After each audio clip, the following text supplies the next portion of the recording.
Before there were video games, there were board games. Instead of using a controller to shoot attacking zombies, you sat around a table with other humans and moved small pieces around a board. While board games might seem like a wholesome treat that your grandparents encourage you to play, they also have a dark past. Some of the cardboard creations have caused quite a stir over the years, due to terrible product design, insensitive topics, or for just being plain weird. But what does it take for a board game to actually get banned? Not everyone gets to live a fortunate life, and we've all had ups and downs in our careers. Nowadays, lots of people, especially young people, struggle to find work and find it hard to make ends meet. While the issues of welfare and job seekers aren't normally considered laughing matters, this banned board game begs to differ. Public Assistance was released by Hammerhead Enterprises Inc. in 1980, designed for 2 to 4 players. It came with the tagline, "Why bother working for a living?" While the game was intended for adults, the questionable content of the game didn't seem appropriate for anybody. Public Assistance is a very long game, lasting for at least an hour, but the length of the game is decided at the beginning when the players decide how many months they want the game to last, with one round of the board equaling 1 month. Players start from the first of the month space and are given $500 at the beginning of the game. Various cards and gameplay scenarios can cause the player to gain or lose money. When starting the game, players must choose between the welfare path and the working person's path. If a player chooses the working person's path, then roll 3 dice at every turn. Every time the player passes or lands on a payday square, they gain $150. If a working player lands on a Get a Union job space, or draws a card instructing them to do so, the player moves their piece to the path given to them.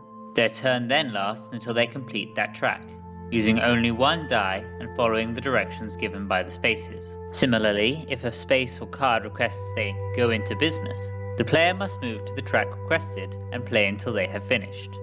The working person's path is most unfortunate when you reach the end of the game and the player must hand over some of their earnings to pay tax, a percentage higher depending on how much they've managed to scrape together. The welfare path is slightly more sinister. Players on this path collect an additional $500 every time they land on the first of the month square, but this isn't the only way for them to raise funds. Either by landing on a square or drawing a card, players can acquire children. When a player has a child, they gain $50 from every other player, but welfare players get the added bonus of an extra $200 when landing on the first of the month after their first illegitimate child, and an extra $100 for every other child they gain. If your children don't raise the funds desired, then welfare players can also turn to a life of crime. If they land on a space or draw a card instructing them to, players can enter a specific crime track. Like the Get a Union job or Go into Business tracks, the player must stay on the crime track until they have finished it, rolling 1 die each time. If the player is sent to prison, they must roll 1 die per turn until they are released. Welfare players can also gain money from playing the lottery or betting on horses. If they run out of money, they go straight to the first of the month and gain $250 rather than $500. If the player lands on a Get a Job space, they move into the working person's rut path, losing all their benefits and illegitimate children. Although the themes and paths seem dodgy on their own, the real controversy surrounding the game came from the politically incorrect nature of the cards drawn. So many of the cards are horrifically graphic and insensitive, insulting minorities, single parents, women, LGBT people, and people of various wealth or class. Some cards even made jokes about murder or sexual assault.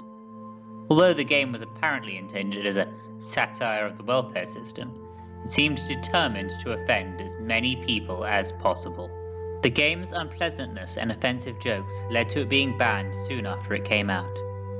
It was re-released years later with the added tag, "The game banned in the 80s, but with no changes to the cards, failed once again." The game can be found on Amazon or eBay for several $100s, but people online have claimed to find Public Assistance in thrift stores or car boot sales. Thanks for watching, hope you enjoyed yourselves. Please remember to like, subscribe, follow us on Twitter and visit HeyPoorPlayer.com.